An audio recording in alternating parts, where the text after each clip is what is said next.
لڑکوں کے لیے شادی کی مسنون عمر کیا ہے؟ منیف الرحمان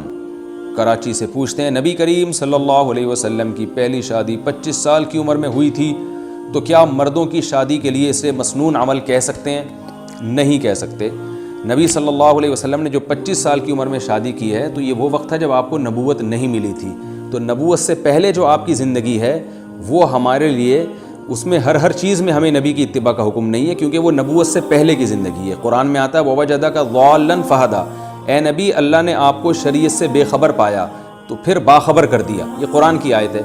تو نبوت سے پہلے نبی صلی اللہ علیہ وسلم شریعت کے تفصیلی احکام سے بے خبر تھے، نبوت کے بعد اللہ نے آپ کو خبر دی ہے۔ تو نبوت سے پہلے جو آپ نے 25 سال میں شادی کی ہے تو یہ ہمارے لیے قابل اتباع نہیں ہے، بلکہ نبوت کے بعد جو آپ نے ہمیں حکم دیا وہ حکم دیا جلدی شادی کا، بالغ ہوتے ہی شادی کا حکم دیا، تو وہ عمل مسنون ہے جو نبوت کے بعد ہے۔ دیکھیں نبوت سے پہلے آپ صلی اللہ علیہ وسلم نے ایک بیوی پر اکتفا کیا ہے، تو وہ مسنون عمل نہیں ہے، مسنون ہے نبوت کے بعد کا۔ نبوت کے بعد آپ نے بہت ساری شادیاں کی ہیں، تو اب نبوت سے پہلے والی زندگی کو نہیں دیکھا جائے گا، نبوت کے بعد والی زندگی کو دیکھا جائے گا، کیونکہ نبوت کے بعد والی زندگی وہ ایک ایک چیز اس میں اللہ کی طرف سے ہے۔ تو نبوت کے بعد آپ صلی اللہ علیہ وسلم نے جو حکم دیا، بخاری مسلم کی متفق علیہ صحیح حدیث ہے، عبداللہ بن مسعود فرماتے ہیں کہ میں بالکل شباب تھا، یعنی ابتدائی شباب میں تھا، ابتدائی شباب کہتے ہیں 15 سال کی عمر کو،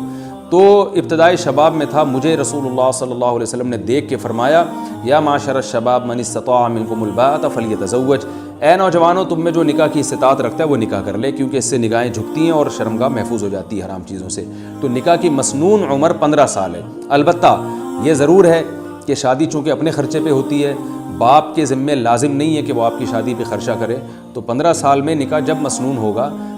جب آپ کو کوئی رشتہ میسر بھی آئے، اور ظاہر ہے لڑکی والے اس عمر میں آپ کو دیں گے نہیں، وجہ اس کی ہے کہ آپ وہ دیکھیں گے آپ کماتے کیا ہیں، یا تو آپ کے ابا آپ کی ذمہ داری لے رہے ہوں پھر تو ٹھیک ہے، ابا بھی ذمہ داری نہیں لے رہے اور آپ کا کوئی بینک بیلنس بھی نہیں ہے، کوئی وراثت بھی نہیں ہے آپ کے پاس، کوئی کمانے کا ذریعہ بھی نہیں ہے، تو پھر اکثر لوگ اس عمر میں رشتہ دیتے نہیں ہیں۔ تو جو کوئی رشتہ ہی نہ مل رہا ہو تو پھر ہم یہ کہیں گے کہ آپ میں استطاعت نہیں ہے۔ لیکن بعض لوگ 15 سال کی عمر میں بھی ان کو رشتہ مل جاتا ہے، یا تو اس لیے مل جاتا ہے کہ ان کے والد ان کی ذمہ داری لے رہے ہوتے ہیں، وہ کہتے ہیں بہو کو کھلانا میرے ذمہ ہے، یا اس لیے کہ ان کو وراثت اتنی ملی ہوتی ہے، کوئی بزنس ہوتا ہے جس کی وجہ سے ان کی ارننگ ہو رہی ہوتی ہے۔ پھر ایسی صورت میں 15 سال ہی کی عمر اصل عمر ہوگی جس میں نکاح کر دینا چاہیے، اور یہ رسول اللہ صلی اللہ علیہ وسلم کی ترغیب ہے۔